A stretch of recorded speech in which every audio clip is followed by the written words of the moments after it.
Hi, my name is Enrique Mendizabal. I'm director of think tanks, and I want to talk to you about understanding policy processes as a way of helping you think about the strategies that your think tank will pursue, and therefore the governance, management, financial, research strategies that you need to develop. We're going to do this by talking about a concept of policy blunders.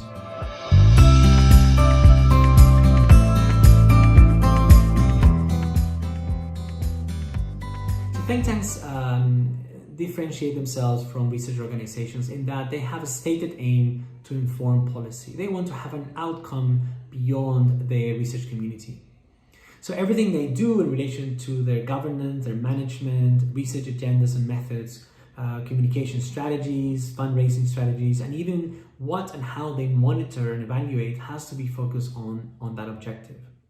Of course, there isn't a single way to inform policy or their outcomes. Think tanks can bring about meaningful change through several alternatives and complementary pathways. For example, they can open a debate on an issue that requires a fresh look, or they can bring together multiple actors to facilitate and inform consensus, or they can also provide evidence to inform the design and implementation of policies. And they can raise their voice in opposition of policies that they consider to be in clear danger of failing to deliver their intended outcomes. One way of thinking about the role of think tanks can and should play is to spend more time exploring how policymaking happens in their own context. So if you understand this well, you may be able to identify a few entry points into the policymaking process. And this serves two purposes. First, as I have just mentioned, it can help to identify opportunities for think tanks to intervene. And second, it can also help to make recommendations about policymaking processes itself. And this is something that few think tanks do. They tend to focus a lot on the what, right? The what of education policy or health policy or fiscal policy, but they don't think too much about, or they don't focus their recommendations on how should policy be developed so that it's better or it has better outcomes all the time. So what are these policy blunders that I have referred to before? Now, our associate, Cristina Bacalso, explains this rather well. So what happens, before we go into what a good policy looks like, what happens when policy goes spectacularly wrong? We can think of this perhaps in gradations. Not all policies are wrong in the same way or to the same degree. We have policy disappointments, for example. So, for example, a government that can take an action that perhaps produces outcomes that were smaller, slower, weaker, or costlier than what they had envisioned. This is perhaps not necessarily the kind of worst offense, but it is certainly a disappointment to the public policymakers there. It was simply a disappointment compared to what they had anticipated for that policy. We also can see that, of course, public policymaking is full of wrong judgment calls. We know that policy is made in conditions of extreme uncertainty, of limited evidence, and so sometimes simply with our own limitations of our own human capacities, we simply make the wrong judgment calls. And this often happens too in policymaking. However, on the very extreme end, we have this concept of policy blunders. And this is a concept that was set up by Cruve and King in 2013. And by a policy blunder, they mean a case of government initiative to achieve one or more stated objectives, which not only fails to achieve those stated objectives, but in addition, wastes very large amounts of public money, and or causes widespread human distress, was also eventually abandoned or perhaps reversed, and importantly was also foreseeable. Here they call this a sin of omission, or sorry, a sin of commission, not a sin of omission, in the sense that we sometimes do run into instances where policies are simply so poorly designed, so poorly managed and implemented that anyone really could have seen from the start that there were so many decisions and so many critical decision points where we simply just did not make the right decision, and it caused quite a lot of waste, unfortunate distress, and also in the end had to be abandoned. So why do policy blunders happen? Well, to Cruve and King, they consider blunders to be the cause of both structural causes and behavioral causes. By structural causes, they mean poorly designed policymaking and delivery structures that are liable to produce or allow mistakes. So we simply have not set up the processes which would really allow that policy to thrive and to be successful. They also name behavioral causes, which they really point then to the people within the policymaking process. Either that those people have inadequate skills or they simply have engaged in delinquent behavior. This would be the ministers or other officials who are operating in this policymaking system. And so in this way, we also see that that can cause policy failure. So I just want to bring up a short case study here.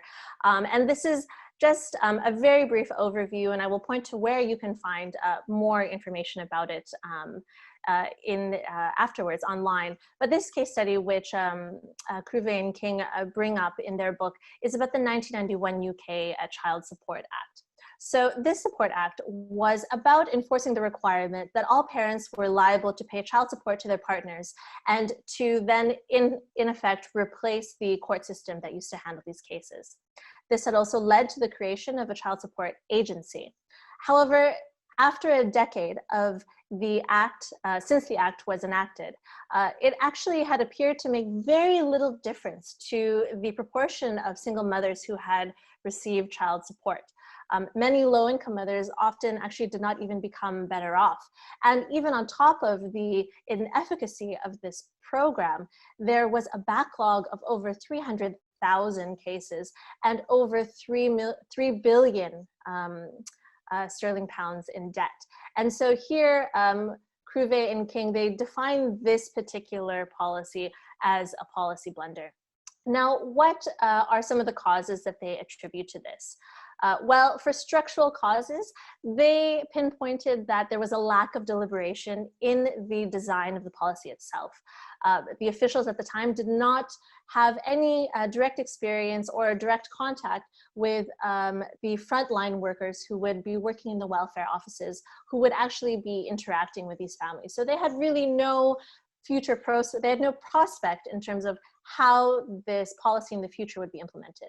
They also did not consult with various key stakeholders in the civil society who had key knowledge and also key interest in seeing such a policy succeed. For example, various NGOs in the child poverty lobby. King and Cruve also identify a behavioral disconnect or a behavioral cause. One of them is a cultural disconnect.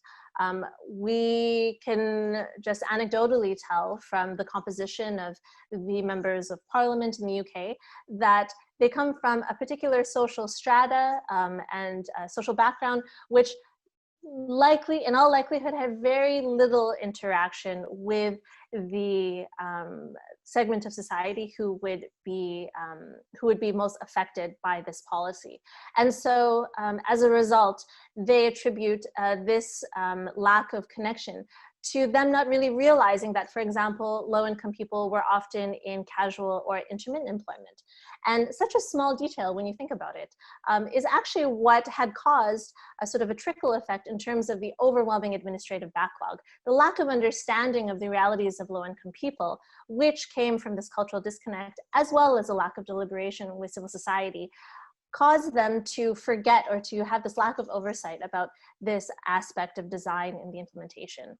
There was also an operational disconnect. They simply, those policymakers simply did not consult with the local tax offices or the local welfare benefit offices about the logistics of managing such a new child maintenance payment program. And so the inefficacy of it just simply grew over the years. So if you want to find out more information about it, here I will point you to this website here from the Center for Public Impact, like I had mentioned before.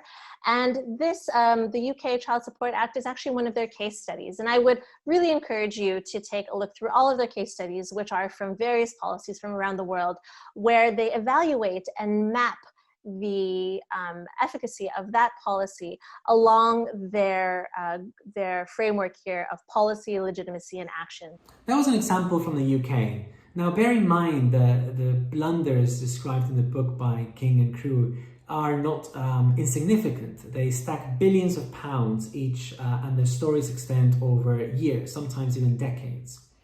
I had a chance to look at these blunders in a developing country context as well. So here in Peru, where I live, I've been looking at some examples of these blunders, and we have identified a very long list of them. And these range from public works to new labor legislation to investments in technology.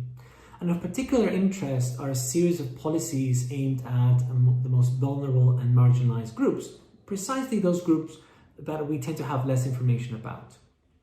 The One Laptop per Child program in Peru is one of my favorite examples. So in 2007, Peru bought 900,000 laptops. It was the second largest buyer of these laptops, only behind China. The cost of the project at the time was about $44 million, and this does not include the costs related to the negative consequences of the policy or the costs since, right? So the cost of the project and running the project since 2007-8, more or less. Now, what happened with the program? Why is this a blunder? So let me start with the results, the outcomes. And there's a long list of examples that can illustrate why this is a blunder. First, the laptops arrived late, right? The delivery of some of these laptops to remote rural schools did not happen until 2012. That's 5 years after the program started. The rural schools, which were intended to be the principal beneficiaries, they don't have electricity or access to the internet. So the laptops had to be adapted, ex post, of course, once they had bought them, and at an additional cost. The teachers who had been very poorly trained or not trained at all to use these laptops preferred not to use them as part of their teaching because they didn't know how to. And so, the laptops went unused. And this is, we should remember that most rural schools are multiple grade schools where a single teacher is overseeing the education of children in different ages at the same time. Few parents also allow their children to bring the laptops home, which would have helped in the education of the children at home, because they were concerned of their safety and the consequences of anything happening to the laptops. What happens if somebody steals a laptop or the laptop falls on the ground and it breaks? Who's responsible for this? They were afraid, and I think rightly so.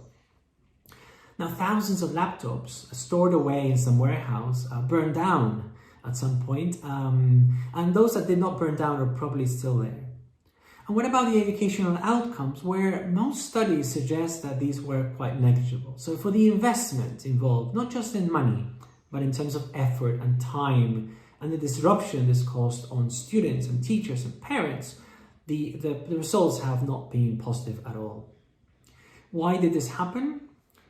First, I should say something about the decision to buy laptops. This was rushed. So in April 2007, the director of education technology at the Ministry of Education in Peru traveled to Boston to learn more about the One Laptop per Child program. And almost immediately, the ministry implemented a pilot project in a school in Lima, the capital city, even though the main beneficiaries were going to be rural schools in Peru. Then on the 30th of October, this is just a few months later, the ministry allocated additional funding to buy 900,000 laptops for students at the national level. Now, if we draw from the analysis from King and crew, we can consider some of the reasons or the factors that affect or inform or explain this blunder. First, spin. Right? Peru was emerging from an earthquake at the time that had devastated part of the southern coast, and the government was keen to be seen to be doing things. And since it had failed to respond to the emergency, it had to do something else. And the laptops program was a perfect opportunity to present itself as a modern and proactive state. Right? Peru's president made a commitment in a speech, and then policymakers had to deliver it. This is a case of policy-based evidence rather than evidence-based policy. If any evidence was ever used. Another factor that explains what happened is what King and crew call this operational disconnect. So the analysis of the case shows that the people that were in charge of designing the policies or the program itself had very little or no interaction with the people that were in charge of delivering, the teachers, for instance. they had not been properly consulted. So they designed a program without taking into account the implementation needs that were necessary, that had to be addressed. There's another element, which is technical ignorance. So those buying the laptops did not really understand what they were buying. They did not really know the technology involved. And this is very typical in any technology-based programs or projects. There was also an absence of deliberation and debate. There was no debate at the time. The government had a majority in parliament, the media did not question the program, and even think tanks and researchers in the education field failed to raise their voice. Education experts only began to ask questions and speak up when the first studies and evaluations began to emerge, and that was a long time afterwards. And then finally, and this is one of my favorite explanations for these blunders, the cultural disconnect refers to the fact that the people designing the policies do not know or do not relate to those who they are trying to benefit. So in this case, they fail to consider the reality of rural schools, about their students and their parents. The people who were designing the One Laptop Per Child program had probably, never been to a rural school, and if they had probably done a quick tour of the school rather than actually embed themselves in that reality. And so, as you explore the intricacies of think tanking, we want to encourage you to also explore the intricacies of policymaking in your own context. Right? It is easy to assume that policymaking is the same everywhere, or that successes and failures can be explained by a common practice everywhere in the world. But the reality is a lot more nuanced, and it's a lot more interesting, right? And this has implications, significant implications, on the work of think tanks. For instance, are you facing a lack of deliberation in policy discussions? Are you facing a policymaking elite with a few or no connections to the most vulnerable, to their needs and demands?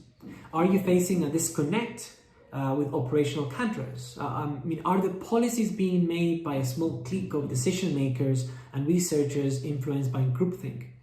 The answers to these questions, which will come from understanding how policymaking happens in reality, taking a very realist approach, have direct consequences on the strategies that a think tank should pursue.